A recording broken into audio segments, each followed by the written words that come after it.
di impeachment sesuai dengan pasal 7A Undang-Undang Dasar 1945 karena melakukan perbuatan pidana yang berupa atau melakukan perbuatan tercela.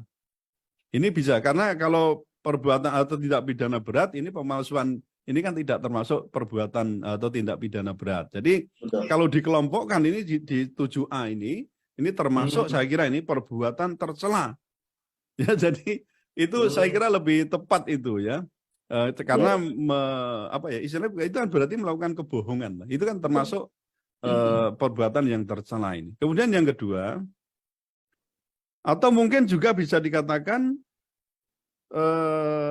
maupun apabila terbukti tidak lagi memenuhi syarat sebagai presiden dan atau wakil presiden, karena ijazahnya palsu sebenarnya kan tidak memenuhi syarat sebagai sebagai presiden atau wakil presiden. Kalau sewaktu mendaftarkan itu kan ada ijazah yang tidak atau ijazah yang palsu, kan itu Mas. Ya, lalu yang kedua, ia juga dapat dipidana paling lama 5 tahun tadi, sesuai dengan Undang-Undang Sisdiknas 20/2003 tadi. Yang ketiga, dia dapat digugat secara perdata. Dalam konteks hukum perdata, perbuatan melawan hukum adalah perbuatan yang melanggar pasal 1365 Kitab Undang-Undang Hukum Perdata. Bahwa dijelaskan pihak yang dirugikan oleh pihak lain berhak menuntut ganti rugi tetapi bukan dalam lapangan perjanjian. Jadi ada 3 hal ini yang mungkin akan dilakukan terkait dengan kalau misalnya presiden itu melakukan atau menggunakan, maksud saya, mempergunakan ijazah palsu.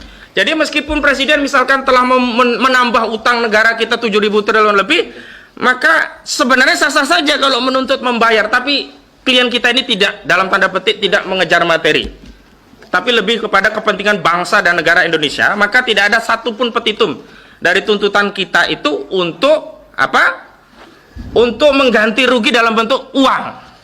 Tetapi kita meminta kepada presiden untuk apa? Untuk bertanggung jawab secara konstitusional. Yakni apa? Ya karena dia tidak memenuhi syarat sebagai presiden, karena ada syarat administrasi sebagai presiden ternyata abal-abal, ya kita minta pertanggungjawabannya apa? Berhenti dari jabatannya.